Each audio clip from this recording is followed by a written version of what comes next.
नमस्कार दोस्तों, स्वागत है आप सभी का आज के सेशन में। जल्दी आप लोग जुड़ जाइए, स्टार्ट करते हैं आज का सेशन। दोस्तों, ये सीरीज चल रही है 360 डिग्री कॉन्सेप्ट कवरेज, यानी कि यहाँ पर हम आपके साथ में डिस्कस करते हैं हर वो टॉपिक जो बहुत अच्छे से मैं आपको एक्सप्लेन कर सकूँ, आपके एग्जामिनेशन पॉइंट ऑफ व्यू से बहुत ज़्यादा ज़रूरी है। तो अगेन मोस्ट इंपॉर्टेंट टॉपिक्स यहाँ पर डिस्कस किए जा रहे हैं, वन बाय वन सारे टॉपिक्स हम आपके साथ में डिस्कस कर रहे हैं। बस आपका काम है टाइमिंग पर जुड़ जाया करिए, डेली सुबह 9 बजे फॉर AFM। ठीक है, तो अगेन JIB का मोस्ट इंपॉर्टेंट सब्जेक्ट है, ये न्यूमेरिकल बेस्ड सब्जेक्ट है। जर्नल एंट्रीज, ट्रायल बैलेंस, बहुत कुछ करना होता है आपको यहाँ पर, तो बिना न्यूमेरिकल वैल्यूज जाने आपका काम नहीं चलेगा। तो अगेन आज हम अकाउंटिंग एंट्रीज के बारे में बात करेंगे कि बिल ऑफ एक्सचेंज अगर आप नहीं जानते हैं तो कल का सेशन देखिएगा, मैंने बहुत अच्छे से बिल ऑफ एक्सचेंज को एक्सप्लेन किया है। यहाँ पर मैं आपको बताऊंगा कि अगेन बिल ऑफ एक्सचेंज जब ट्रांजैक्शंस होते हैं तो उसकी एंट्री कैसे करी जाती है। जर्नल एंट्री ही होगी सबसे पहले, तो उसकी जर्नल एंट्रीज कैसे करी जाती हैं, उन एंट्रीज के बारे में हम जानेंगे, क्योंकि आपके पास एग्जाम में ऐसी चीजें करने को आ सकती हैं। तो ये अकाउंटिंग एंट्रीज से रिलेटेड टॉपिक है, और अकाउंटिंग एंट्री स्टार्टिंग के टॉपिक्स जरूर देख लीजिएगा। अगर मान लीजिए आपने शुरुआत नहीं जानते हैं, अगर आपकी जर्नल एंट्री कैसे होती है, तो फिर सीधे अगर आप bill of exchange accounting entries देखेंगे तो आपको समझ में नहीं आएगा। तो स्टार्टिंग के टॉपिक देखिए, जहां पर मैंने जर्नल एंट्री और गोल्डन रूल ऑफ अकाउंटेंसी आपको सिखाया है। गोल्डन रूल आपके दिमाग में हमेशा बसे होने चाहिए। 3 ही अकाउंट होते हैं, पर्सनल, रियल, नॉमिनल, और तीनों के बिहाफ पे ही अकाउंटिंग एंट्रीज करी जाती हैं। ठीक है, पर्सनल के लिए ध्यान रखिएगा, debit the receiver, credit the giver. Real के लिए होता है what comes in debit, what goes out credit. और नॉमिनल अकाउंट के लिए एक्सपेंसेस और लॉसेस को डेबिट किया जाता है, और प्रॉफिट और गेन जो भी होते हैं, ठीक है, उनको क्या किया जाता है, क्रेडिट किया जाता है। तो ये गोल्डन रूल्स हैं, इनको हमेशा ध्यान रखिएगा। उसी के आधार पर यहाँ पर भी आपको मिलेगा। यूनिट 8 में आता है बिल ऑफ एक्सचेंज टॉपिक, तो ये यहाँ पर देखने को आपको मिलेगा। चलिए स्टार्ट करते हैं। टेलीग्राम चैनल पर अगर आप हमसे नहीं जुड़े, यानी कि इस सेशन से रिलेटेड कोई क्वेरी आपको होती है, या JIB या CIB से रिलेटेड अगर कोई क्वेरी है आपकी, तो आप क्या कर सकते हैं, हमारे साथ जुड़ करके उसको डिस्क्राइब कर सकते हैं, उसको कंफर्म कर सकते हैं। चलिए बढ़ते हैं आगे सेशन की ओर। तो again bill of exchange accounting entries क्या क्या होती हैं, कौन कौन सी अकाउंटिंग एंट्रीज यहाँ पर पास करी जाती हैं, हम कुछ क्वेश्चंस के भी यहाँ पर समझते हैं। तो इलस्ट्रेशन 1, यानी कि पहला एग्जांपल देखिएगा, यहाँ पर है mister A draws a bill on B। ए ने B पर बिल लिखा है। तो यहां पर आपको मैंने बताया था, जो बिल लिखता है वो कौन होता है, सेलर होता है। यानी कि A कौन है, सेलर है, और B कौन है, यहां पर बायर है। जो बिल लिखेगा वो सेलर होता है, जो बिल एक्सेप्ट करेगा वो बायर होगा। ए ने B के ऊपर 10,000 रुपए का बिल लिखा, यानी कि 10,000 रुपए A को लेने हैं B से। It is accepted by B के द्वारा स्वीकार कर लिया गया, एंड रिटर्न टू A। स्वीकार करने के बाद ये बिल किसको भेज दिया गया, इसको भेज दिया गया। सेलर टाइम आएगा तब इस बिल को दिखाएगा, पेमेंट लेगा। Show the entries to be passed in the books of A and B under the following circumstances. जो फॉलोइंग सर्कमस्टांसेस हैं उसके अकॉर्डिंग A और B दोनों के खातों में क्या एंट्री करी जाएंगी वो बताना है आपको। अगर if A retains the bill, अगर A अपने पास बिल को रिटेन करता है, तो if A discounts the bill before due date 9,800।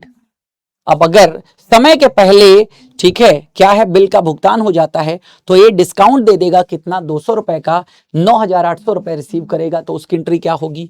If A sends the bill to his bank for collection, अगर A अपने बैंक को बिल भेजेगा कलेक्शन के लिए, तो उसकी क्या एंट्री होगी। फिर if A endorses the bill to C his creditor, ठीक है, अगर A इस बिल को किसको ट्रांसफर कर देता है, C को, C यानी कि उसका क्रेडिटर है। इस बिल के बिहाफ पर A को 10,000 रुपए मिलने हैं ना, A को किसी को 10,000 रुपए देने हैं, C को कितने देने हैं, 10,000 रुपए देने हैं। तो उसने इस बिल का इंडोर्समेंट कर दिया है किसको, C को, कि तुम ये पैसा ले लेना। तो इन चारों के बिहाफ पर आपको एंट्री करनी है, समझिएगा। In the above problem A is the drawer and B is the bill receivable. A क्या है, ड्रॉर है, और बिल यहां पर बिल्स रिसीवेबल्स है to him, where B is the drawee और therefore bills payable to him. Bill payable लिखा जाएगा किसके लिए, B के लिए, और बिल रिसीवेबल किसके लिए लिखा जाएगा, A के लिए, क्योंकि A को भुगतान लेना है, B को भुगतान करना है। Both bill receivable and bill payable are real account. Bills receivables और बिल्स पेबल ये दोनों रियल अकाउंट्स होते हैं, ये पहले ही बता दिया। तो रियल अकाउंट्स के बिहाफ पर नियम क्या लगेगा, डेबिट और क्रेडिट में रियल अकाउंट का नियम होता है what comes in debit, what goes out credit. चलिए समझते हैं एंट्रीज। तो पहला है if A retains the bill, अगर A जो है अपने पास बिल को रिटेन करेगा तो क्या एंट्री करनी होगी, on receipt of bill and the bill is retained. तो सिंपल सी बात आएगी, bill receivables account debit, bill receivable accounts debit to B, किससे मिलना है? बी से।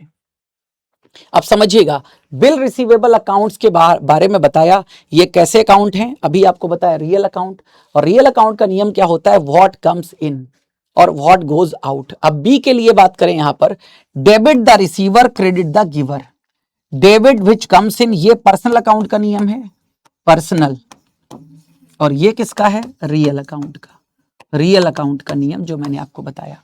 तो यहां पर दोनों अकाउंट लग रहे हैं, बी पर्सन है तो रियल अकाउंट की बात लग गई यहां पर, ठीक है। Debit the receiver credit the giver, bill किसके द्वारा दिया गया है? बी के द्वारा, तो बी क्या है?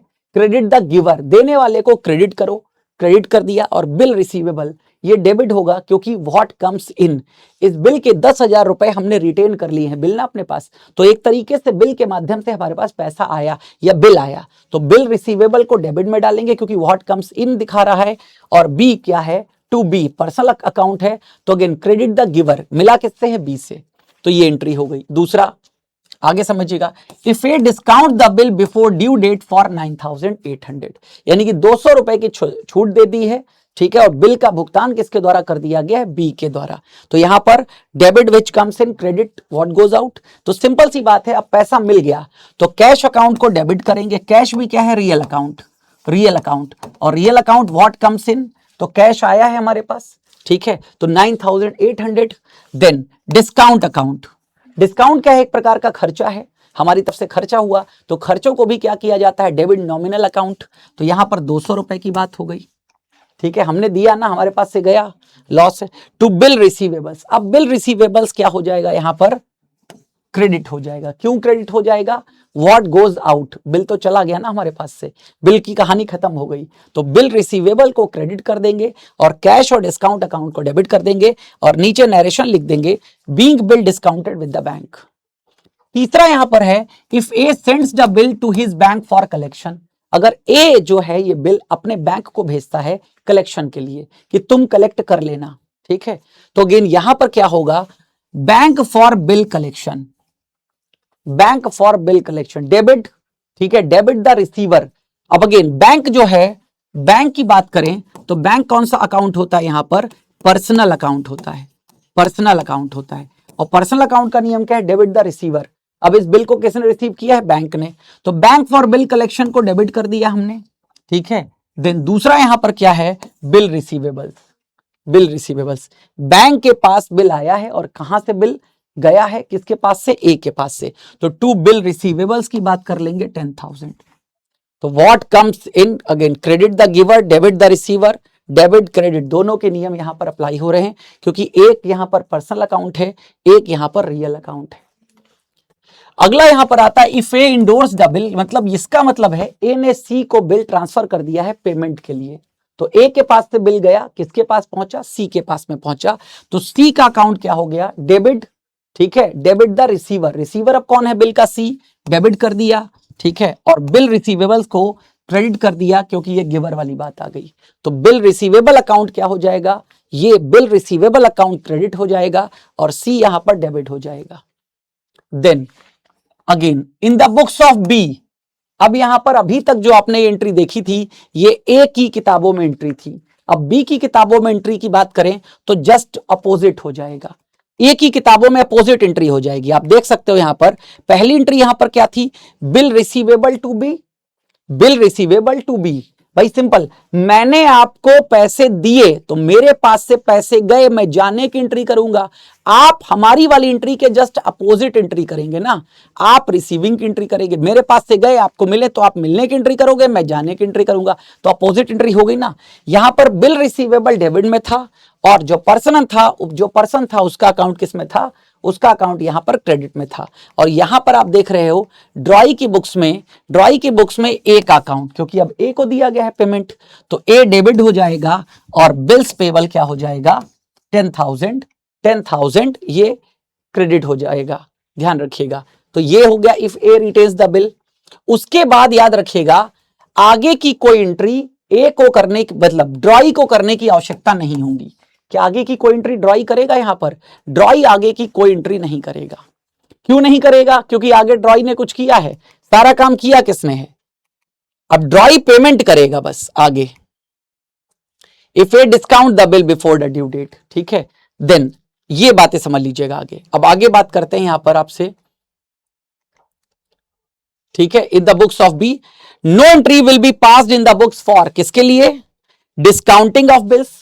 डिस्काउंटिंग का मतलब है आपने बैंक से भुना लिया होगा, पेमेंट अभी नहीं मिला है आपको बी से, तो डिस्काउंटिंग के लिए भी एंट्री नहीं करनी होती है यहां पर, क्योंकि डिस्काउंटिंग बिल को भुनाना बोलते हैं। बिल को भुनाना, आपने बैंक से बिल भुनाया है यहां पर, किससे भुनाया, बैंक से भुनाया है, तो बैंक ने 200 रुपए चार्ज किए हैं, बैंक समय पर पेमेंट रिसीव करेगा।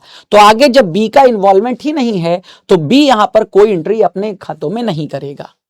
अब दूसरा इलस्ट्रेशन देख लीजिएगा, show the entries to be passed in the books of A and B if on the due date bill is met by the drawee under the various circumstances mentioned in illustration number 1। यानी कि यहां पर आपको entry जो वो पास करनी है ए और बी के, if on the due date bill is met by the drawee, यानी कि ड्यू डेट पर ए और बी जो भी बिल है मिल गए हैं, यानी कि बिल का पेमेंट कर दिया गया है। तो इन द बुक्स ऑफ ए क्या लिखा जाएगा, कैश अकाउंट डेबिट, पैसा मिल गया, टू बिल रिसीवेबल अकाउंट, ठीक है, कैश अकाउंट, कैश आया है ना, व्हाट कम्स इन, 10,000 रुपए आ गए मेरे पास, तो बिल रिसीवेबल को डेबिट कर देंगे, पैसा मिल गया। Then when discount bill is met, यानी कि डिस्काउंट भी कंप्लीट हो गया, तो कोई एंट्री की बात ही नहीं, ये तो हो चुका है। As bank will receive money, bank ने मनी को रिसीव कर लिया, बैंक अपने वहां एंट्री करेगा, हमें एंट्री करने की आवश्यकता नहीं, हमने एंट्री पहले ही कर ली थी, डिस्काउंट करा दिया है, तो डिस्काउंटिंग की एंट्री बैंक करेगा, फाइनल वाली बैंक रिसीव करेगा तो बैंक एंट्री करेगा। तीसरा है, अगर बैंक के पास कलेक्शन के लिए भेजा गया था कि वसूल कर लीजिए हमारे बिहाफ पर, तो in this case bank will collect money from the drawee and remit it to A. Bank क्या करेगा, ड्रॉई से पेमेंट रिसीव कर लेगा और ए के खाते में क्रेडिट कर देगा। तो एंट्री क्या होगी, ठीक है, कैश और बैंक अकाउंट डेबिट, क्योंकि बैंक अकाउंट क्या हो जाएगा, डेबिट हो जाएगा उसका, ठीक है, पैसा आया है, to bank for bill collection, मतलब वहां जो एंट्री करी थी उसके अपोजिट एंट्री हो जाएगी। यहां पर आप देख लीजिएगा, यहां कलेक्शन की एंट्री जो थी ये कैसी थी, आप देख लो, बैंक फॉर बिल कलेक्शन थी, अब मिल गया है तो नीचे आ जाएगा यहां पर, और मिला कैश या बैंक अकाउंट में है तो उसके भी यहां पर हो जाएगी बात, तो इसलिए इसकी अपोजिट एंट्री यहां पर आपको देखने को मिल रही है, ये दिस वन, ठीक है, being bill sent for collection.